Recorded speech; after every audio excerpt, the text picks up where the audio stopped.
Are you ready to throw your phone against the wall next time somebody recommends that you DM someone a message that they didn't ask for? Are you tired of feeling super inauthentic, maybe a little slimy, and kind of like about what your offers are and how to get them to your customers? Listen, if you are, this episode is for you, because we are going to burn, if we can hold it, because the book is so slimy, we are going to burn the slimy playbook of all the things that you may have been told that are not only not working for you, but they are super crushing your soul.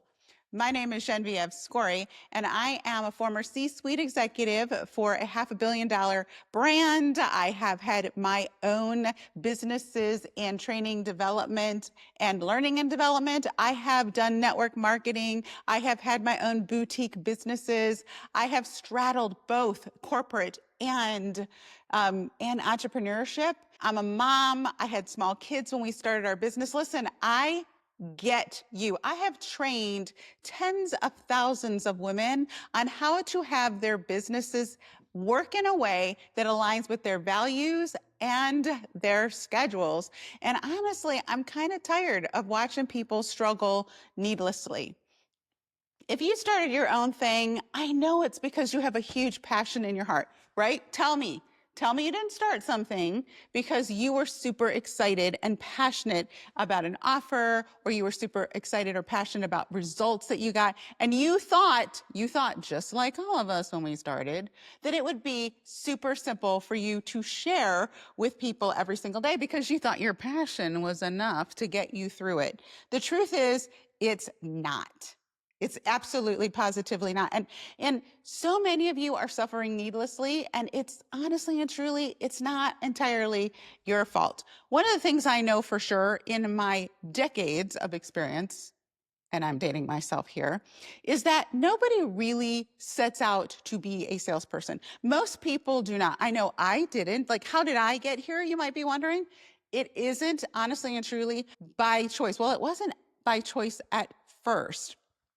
I started off just like everybody else, hating sales. Never in a million years did I think I would be in sales, teaching sales, lecturing people on sales, doing keynotes on sales. And until I got into sales reluctantly and had to figure it out. Now, if we were to backtrack a little bit, let's backtrack. I actually have found that as a mom, I've been in sales my entire life. And if you're a mom, honestly and truly, you have been in sales your entire life. If you can get your toddler to brush their teeth, you know how to sell. Sales is a transference of inspiration. That's all that sales is. Sales isn't about getting people to do things that you want them to do that they don't want to do. Sales isn't about tricking people so that you can win the next rank, incentive, comma in your paycheck. It's not about that at all. As a matter of fact, this notion that you're transferring inspiration is actually, if you look at it, a bit of a calling. Like, that's honestly and truly how I felt. I felt like if I'm going to sell something that I feel passionate about, if I am going to sell something that I feel called to do, then I better get good at it. I remember thinking to myself, like, you are already selling people on so many things. You are a mom, you are a wife, you're a friend. Like, I was always the person that was selling people on where we're going, what we're doing, brushing your teeth, cleaning your room, doing your laundry, all the things. But I can backtrack all the way to like junior high when I did the thing that nobody wants to do, door-to-door sales. Nobody. Like, on the list of all the things you could sell, if you were to do door-to-door sales, it would be like way down here. Nobody wants to do door-to-door sales. And I know we don't do that anymore. It's probably not even safe. Listen, the truth is, because I'm just going to rant here for a second, most of the people now, you're doing your kids a disservice because you're selling all the stuff at work for them instead of letting them figure it out for themselves, but I digress. I didn't have a parent that was willing to take my candy to work with them and sell it to their coworkers. And I was this little innocent cheerleader in junior high. and I needed to make money for a cheerleading camp. And so they give you this box of candy, which I can't even believe, but they still sell it, these candy bars. And I had to go door to door. And I didn't want to go door to door. As a matter of fact, I did what pretty much every salesperson or an experienced salesperson does. I stood in terror of the fact that I know what people want least is someone soliciting something from them right in their home. So I said to myself, how can I make myself as approachable as possible to these people in my neighborhood? So what I was thinking about in my head was, how can I create a stress-free environment for my prospect? Now we're going to come back to this, right? So if I just knocked on people's doors and I held up candy and I said, do you want to buy candy? I'm telling you, 9 times out of 10, I would have had the door slammed in my face. And I knew that. So I was trying to prepare for that, which brings me to lesson number 1. You can do this, but you have to understand why people buy, how they buy, and what their expectations are. And you have to have a plan. You have to have a plan. My plan was, I wanted to at least show you some candy and have you say yes before you thought no. I wanted to create a space where you would consider it, where we could have a conversation before you shut me down right out of the gate. So much of what I see, y'all, on the internet these days is like stuff that immediately makes me want to slam the door.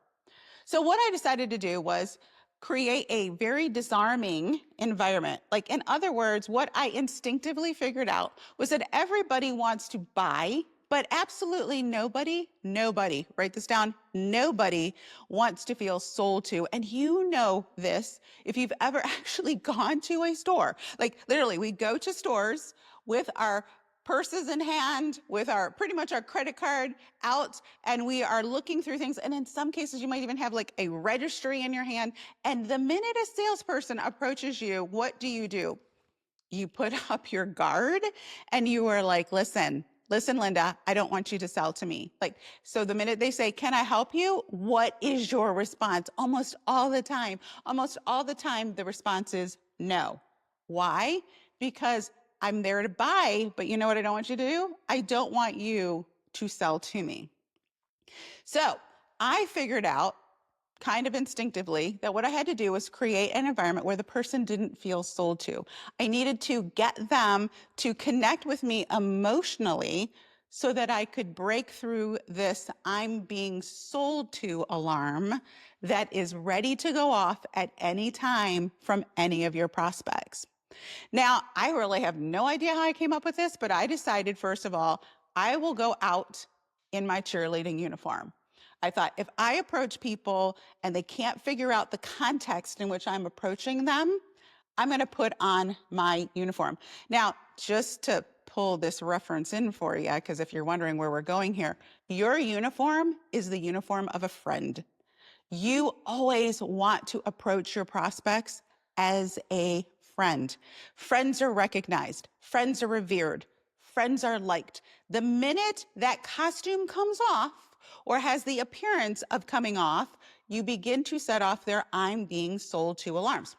So the first thing I did was, I'm like, okay, I'm gonna get in my cheerleading uniform. Who is going to be intimidated by a cheerleading uniform? Absolutely nobody. The second thing I did was I decided I needed to go when I knew they would be home. I needed to go when I knew they would be home. Why? Because I wanted to condense my work. I wanted to do as much work as possible in the shortest amount of time. This is another strategy that we'll talk a little bit more about, and that is actually knowing where your prospects are and when they are showing up so that you can have friendly conversations with them. The third thing I did, and listen, it really was quite brilliant for an adolescent. I thought, I'm going to go right around dinner time, because at dinner time, I know they'll be home, but that's also the time that it's going to be getting dark. I assumed that mostly mothers would be answering the door, and most of my neighbors would know who I was, and they really wouldn't want me out and about approaching nighttime. So cheerleading uniform, going at dinner time, making sure it was getting a little dusky. And then this was the last thing that honestly and truly put me over the top in terms of selling the most candy. And that was, I looked at the weather and I found a day that it was raining. I knew that if I waited 24 hours, that tomorrow it would be raining. So I would be out in the rain in my cheerleading uniform while it was dark with an umbrella with my candy in hand. I honestly didn't think I could find a less intimidating way to knock on somebody's door. Now, fast forward to cheerleading camp where I paid for everything in full and I had the highest sales, just FYI. But what I learned in that process, as well as subsequent sales processes, was that selling is indeed systematic. That selling is this notion of a transference of inspiration, that we need to create an environment where you can go out and have a lot of fun, a lot of excitement, a lot of reward, even if people don't buy. So what I'm talking about when I say I'm burning the playbook, I'm telling you, I'm here to help you. I have spent a lot of my career working for companies where we had company objectives. We had company key performance indicators. And you are going to get the unabridged, here's what you need to know. I'm out for you and your business version of how to make your business work. It has to start with sales, y'all. I don't care what it is you're doing. You have to learn a little bit about how to sell in a way that drives consistent sales to your business.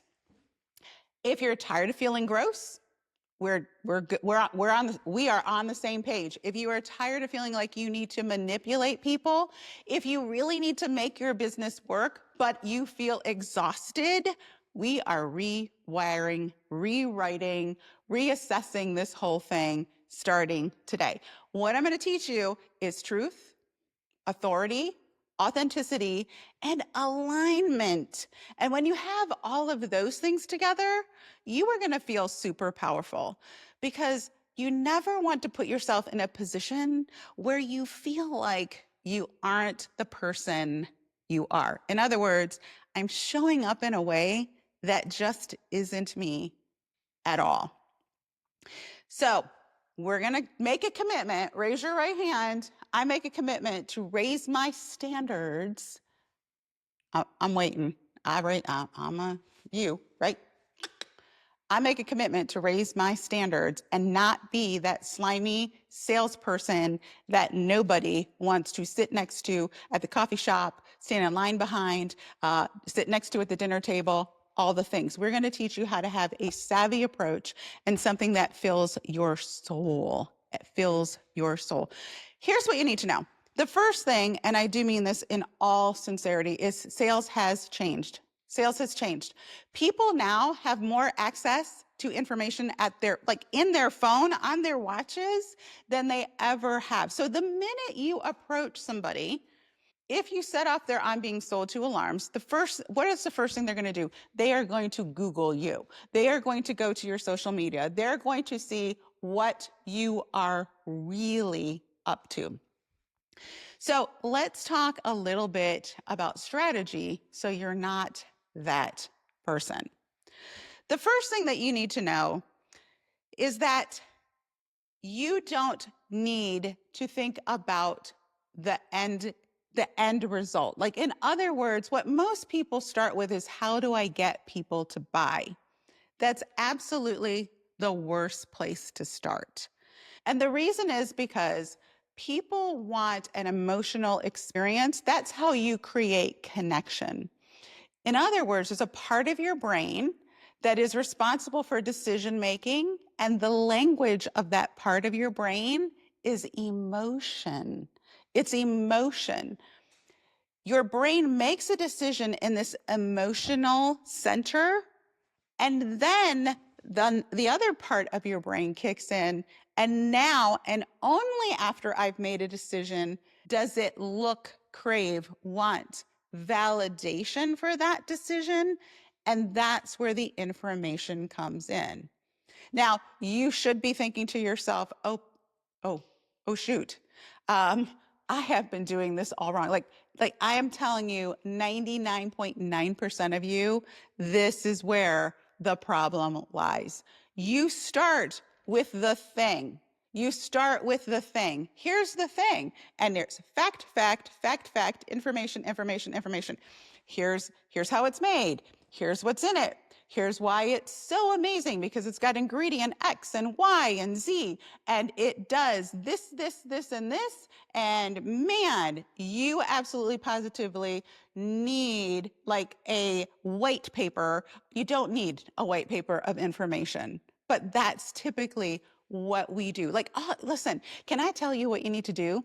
You need to go and audit your own Instagram or social media and ask yourself, how much of what I am putting out there is information? Is information. So if the first time I meet you, you want to talk to me about information, you have broken the rule of engagement. You've broken the first rule of engagement, and you have set up a wall right away, and my alarms are going off, and we're done. We are done. And I tell you this because when I train on this subject, and I have trained and run so many seminars on this, and the number one thing people tell me is, I wish I knew this sooner. I wish I knew this sooner. What you want to do, which very few people teach you, and I have to be honest with you, even marketing departments miss out on this. Like a lot of times I see people, their marketing messages, and I'm like, well, where's the emotion? Like, what is the emotion? What do I mean by that? So what I mean is, you have to be thinking about how it feels. If sales is the transference of inspiration, and it is, it means I felt something, in my soul. The word inspiration comes from the word meaning of the spirit, meaning that I had an actual reaction in my spirit, and I want you to experience, are you catching me here? You experience the same thing. Experiences are emotional. So if you ask somebody who just went on vacation, how was your vacation? They're going to describe their experience with emotional words. You're not going to hear about how many rooms were in the hotel. You're not going to hear about how much, how many seats were in the plane they took to get there. You're not going to hear about how much money they spent. You're not going to hear about the 6 different choices that they had and how much each of those were. You're not going to hear what floor, like they're going to go into, what are they going to say? They're going to say, this was the best vacation ever. It was so much what? Fun. We had so much fun. It was so restorative. It was incredibly relaxing. We had a great time. Experiences are emotional. So again, going back to transference of inspiration, I am transferring emotion to you. So when you think about talking to people, your message has to be highly emotional. This is why, FYI, stories, testimonials are so important, because testimonials are experiences. I'm telling you right now, you could stop this podcast right now, plaster your entire messaging system with testimonials. As a matter of fact, there's a company out there that for a very long time, all they did was, here's another testimonial, here's another testimonial, here's another testimonial, here's another before and after picture, here's before and after. And like literally the company blew up, because those stories invited people in emotionally, So when we talk about emotions, and I do have to tell you that people often struggle with this. I remember being in a seminar and asking people, use emotional words. Like, let's just talk emotion. What words are emotion?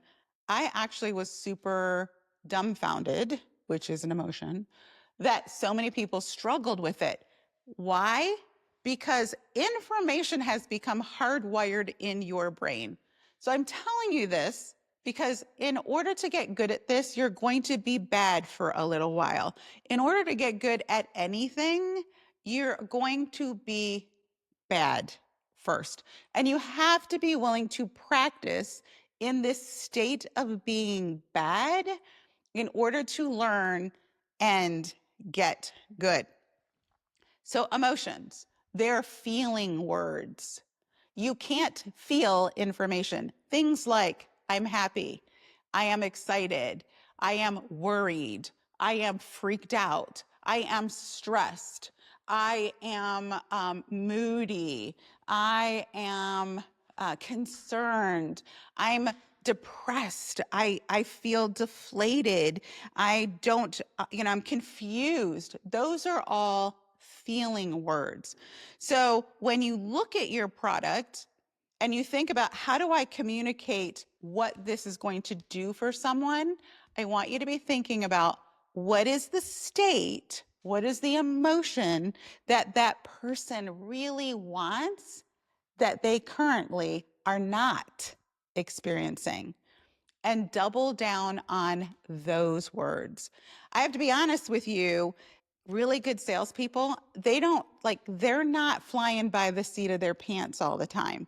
They have a core set of things that they say in almost every interaction. I know there are so many of you out there, and I know because I talked to some of you, I talked to a lot of you, and it's like, well, what do you say? And I hear this answer, it depends.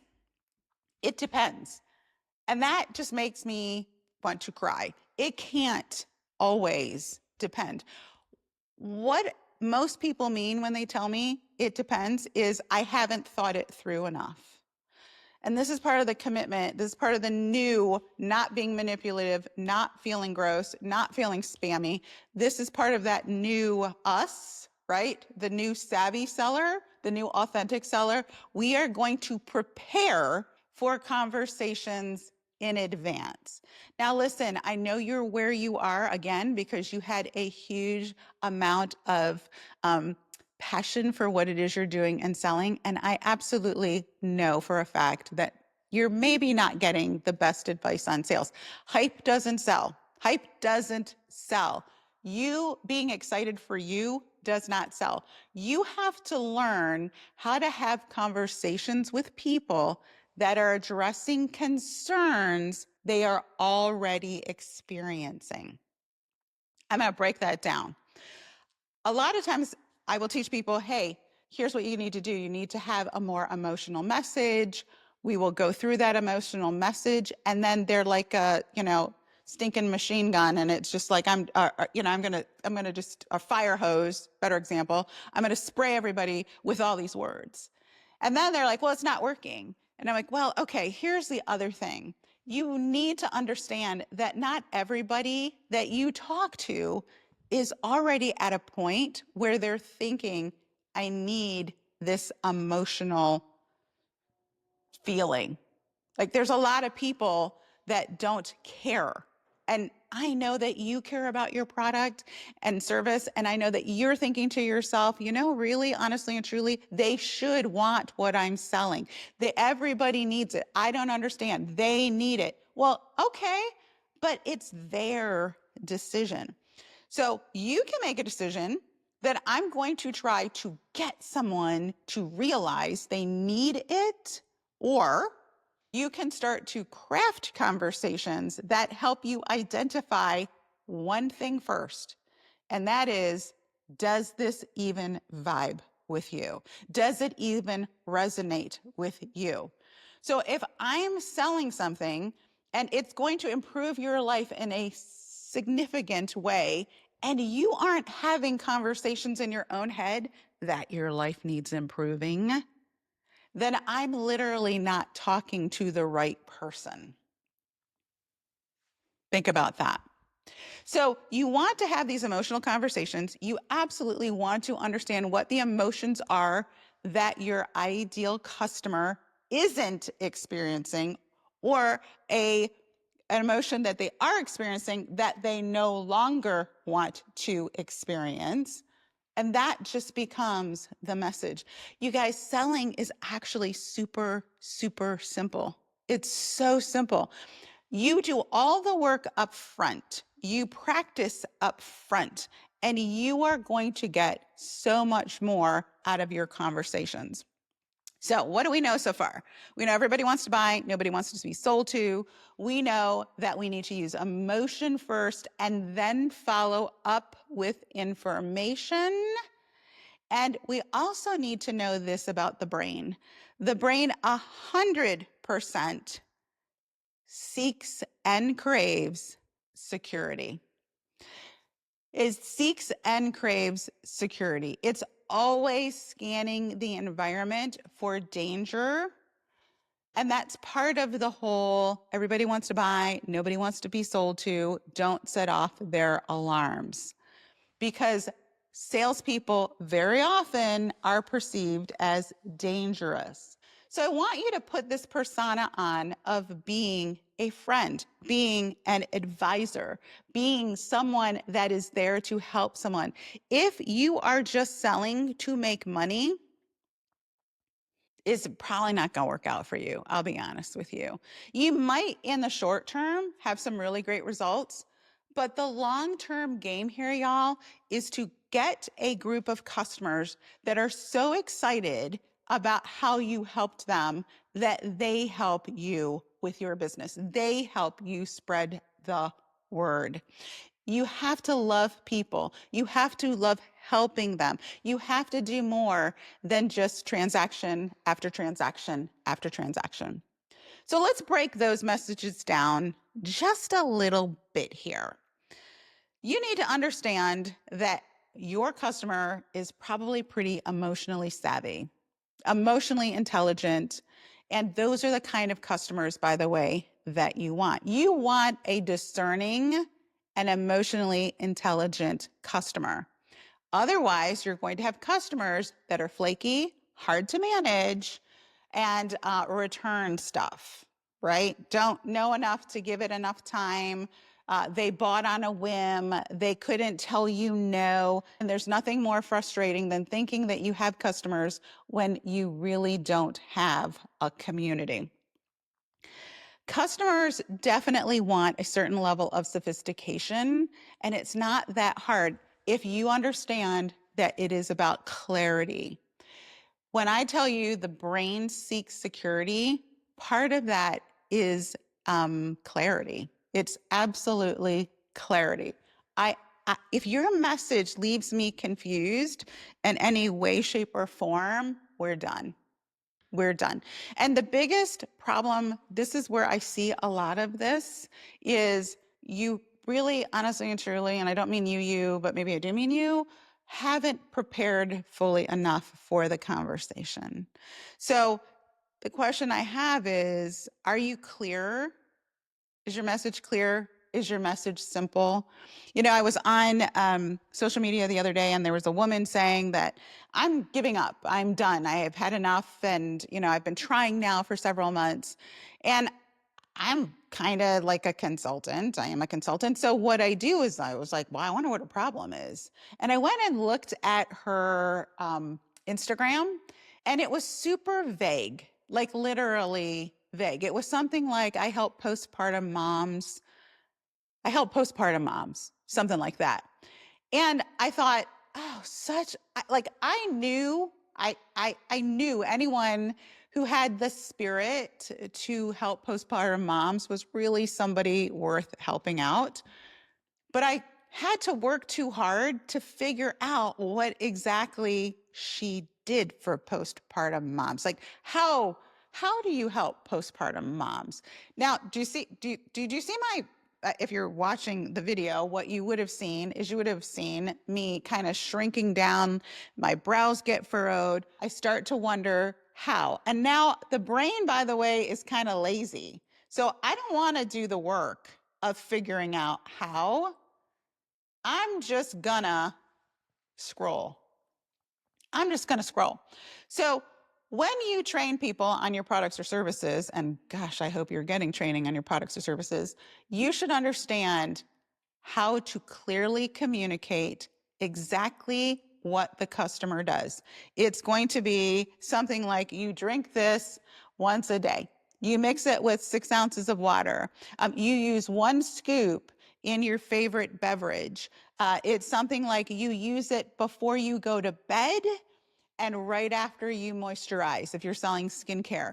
It is super, super clear. Even when you're telling people how to buy, those steps have to be clear. I know for a fact that if you looked at where you're losing your customers, and some of you have very, very leaky funnels, it is largely because at some step in the process, if you even have a process, at some step in the process, you have confused your customer and you say they're ghosting you. I'm telling you, you scared them. You scared them. You made it too difficult. It was too much work. Even if I was super engaged and excited, it's too confusing. So you have to ask yourself, how does my customer know what my product does? When do I introduce that information to them? Am I repeating that over and over again? Because the other thing about security is the more I hear the message, the more it's familiar. I'm going to say that again. The more I hear the message, the more it's familiar. So all of y'all out there who are thinking, I got to find 600 different ways to communicate about my product or service. No. Listen, Linda, no. Linda, no. No. Because honestly, the more you say it with clarity, the more familiar it becomes. And then the brain says, oh, I know what this is. I've heard it before. When you are continually rotating through, your Rolodex of different messages, you never fully activate the part of the brain that says, this is indeed familiar. So I want to go over just a little bit of verbiage for you, because I know people love verbiage, but it's really not that hard. So when we talk about how do we message in a way that activates people to act, the last thing I want you to know is you want to, whenever possible, lead with what they're missing out on versus what they're going to get. So many of you focus on what you're going to get and expect to close your customer. That's not how the brain works. The brain actually is more activated by a fear of loss or a feeling of being stuck, which is also a feeling of loss, opposed to getting something. And I know you guys are so good at it because I see it as I watch people. It's like, you're going to get better health. You're going to get more time. You're going to have more money. See, that's all gain. That does not activate the centers of the brain that initiates a decision and action. What you want to do is flip it a little bit. So I wrote some of these down. I'm going to give them to you. I want to make sure I say them correctly. Are you ready? So instead of saying something like, you're going to make more money, which we like to do, we like to tell them how much you're going to make and this is how you're going to make it, all that kind of stuff. You want to say you're already losing thousands by doing it the hard way, if potentially you were selling consulting services, right? So instead of me telling people, you know what I'm going to do? I'm going to help you double your check.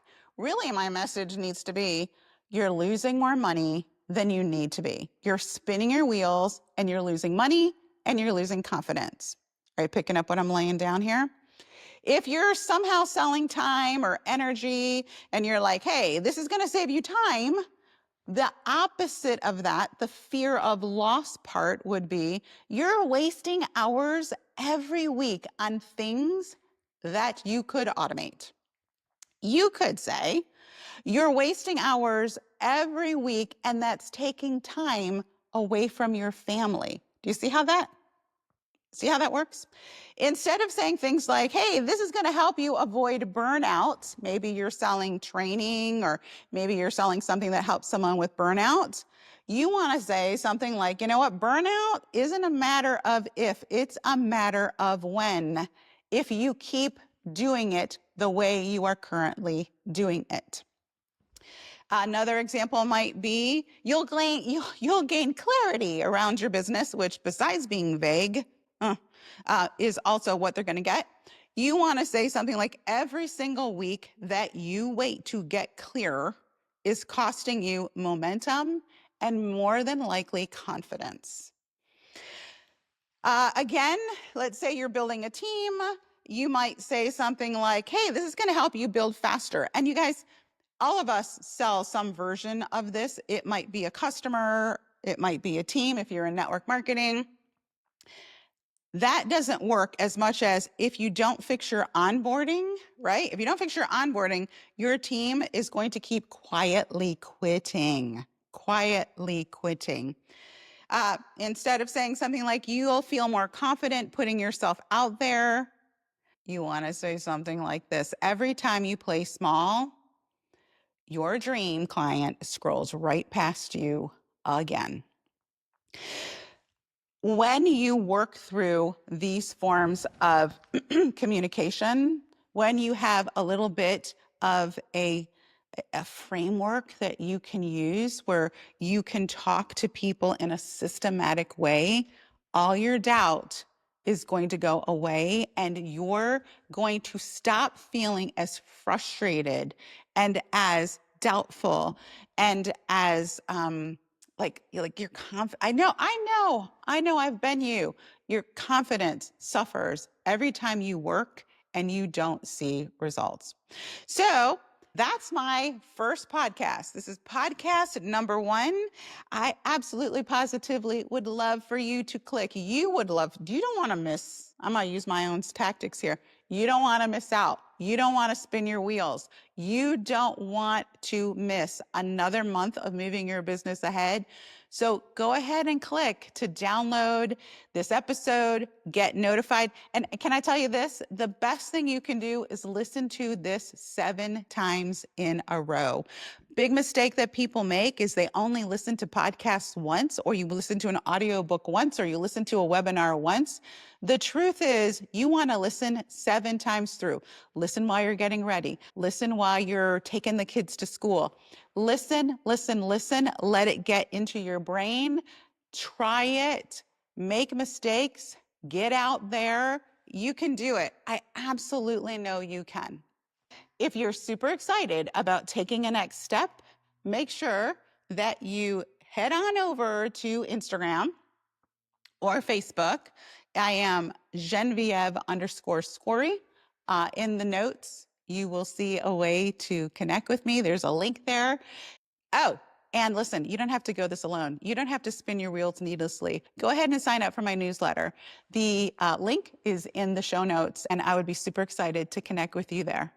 All right. Hey, I'm glad we could spend some time together. I hope you thought it was worth your time. Take care.